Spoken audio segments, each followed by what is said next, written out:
அன்பான உறவுகளே, இன்றைக்கி நம்ம வீட்டில் முருங்கைக்கீரை பொரியல் தான் செய்ய போகிறோம். இது வந்து பூவுங்க. இந்த பூவெல்லாம் கிடச்சின்னா வேஸ்ட்டாக கீழே தூக்கி போட்டுறாதீங்க. இது வந்து வகுத்து புண்ணுக்கெல்லாம் ரொம்ப நல்லது. அதனால் இந்த முருங்கை பூவெல்லாம் இந்த முருங்கைக்கீரையோட போட்டு சமைக்கலாம். அதே மாதிரி உருகும்போது இந்த மணிக்க உருகுங்க. இப்படி உருகா தான் நல்லாயிருக்கும். நீங்கள் ஒவ்வொரு இலையா இப்படிலாம் உருகி போட்டிங்கன்னா அது வதங்கும் போது நல்லா இருக்காது. இந்த சின்ன தண்டு இருக்குல்ல, இந்த தண்டோட தான் நம்ம போட்டால் தான் டேஸ்ட்டாக இருக்கும். அப்படி உருகி போட்டு சமைங்க.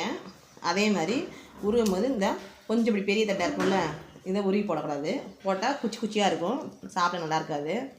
உருகும்போது இந்த மணிக்க உருகி போட்டுட்டு நம்ம இதை தூக்கி கீழே போட்டுடலாம். சரிங்களா? இதில் நல்ல வெங்காயம் பச்சை மிளகாய் எல்லாம் போட்டு தாளித்து உப்பு போட்டு சின்ன ஜீரகம் நசுக்கி போட்டு சமைச்சு கொடுங்க. பிள்ளைங்களுக்கெல்லாம் அவ்வளோ நல்லது, அயன் சேர்த்து சூப்பராக இருக்கும் ஃப்ரெண்ட்ஸ். அதே மாதிரி இதில் பழுப்பு கீரை இருந்துச்சுன்னா எடுத்துடுங்க. அதை சாப்பிட்டீங்கன்னா வயிற்றுப்போக்கு உண்டாகும். நல்லது சாப்பிடுவோம், நல்லாயிருக்கும். Bye friends.